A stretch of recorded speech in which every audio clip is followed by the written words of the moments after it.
नमस्कार. Live with मोहिनी मध्ये तुम्हा सर्वांचे स्वागत. तिसऱ्या अध्यायात आपण राजा अमरीशाची कथा आणि सुदर्शन चक्राचा महिमा पाहिला.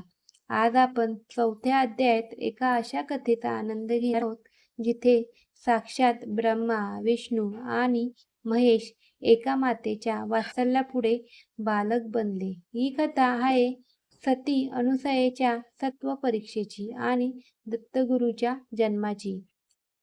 सिद्धमुनी नामधारकाला सांगतात, वत्सा व चित्रकूटाजवळ अंतरी ऋषींचा आश्रम होते.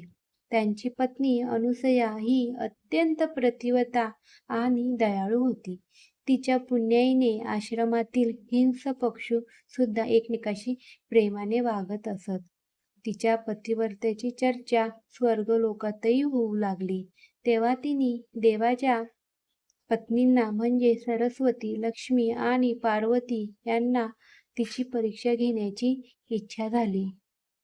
तीनही देवांनी संन्याशाचे रूप घेतले आणि अंतरी ऋषीच्या अनुपस्थित अनुसयाच्या दारात उभे राहिले.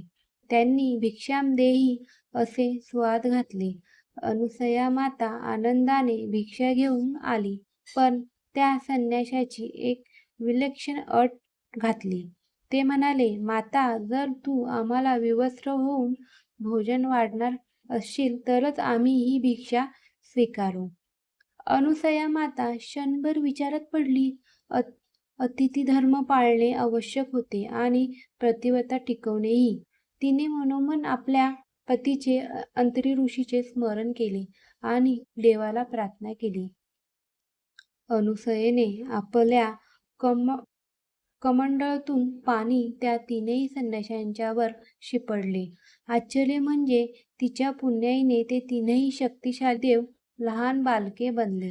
अनुसयेने मग मोठ्या मायेने त्या बालकांना भोजन दिले आणि त्यांना पाळण्यात घालून अंगाई गाऊ लागली.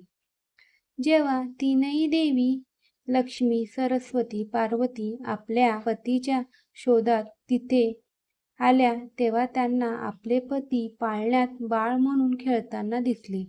त्यांनी अनुसया मातेची क्षमा मागितली आणि आपल्या पतीचा मूळ रूपात आणण्याची विनंती केली. देवाला प्रसन्न पाहून अनुसयेने वर मागितला की तुम्ही तिघांनीही माझ्या पोटी पुत्ररूपाने जन्म घ्यावा. देवाने तथास्तु म्हटले. ब्रह्माच्या अंशाने चंद्र, शंकराच्या अंशाने दुर्वास आणि विष्णूच्या अंशाने दत्तात्रय प्रकट झाले. पुढे चंद्र आणि दुर्वास आपल्या कार्यात मग्न झाले आणि त्यांनी आपले तेज दत्तप्रभूमध्ये विलीन केले. अशा प्रकारे तीनही देवांचे एकत्रित रूप म्हणजेच श्री दत्तात्रय अवतरले. मित्रांनो, हा चौथा अध्याय आपल्याला शिकवतो की जिथे खरी भक्ती आणि चारित्र्य शुद्ध असते तिथे साक्षात ईश्वरही नतमस्तक होतो. दत्तगुरूचा जन्म हा केवळ चमत्कार नाही तर तो प्रेमाचा आणि श्रद्धेचा विजय आहे. पुढील अध्यायात आपण पाहणार आहोत दत्तगुरूच्या पुढील कथा आणि गुरुपरंपरा.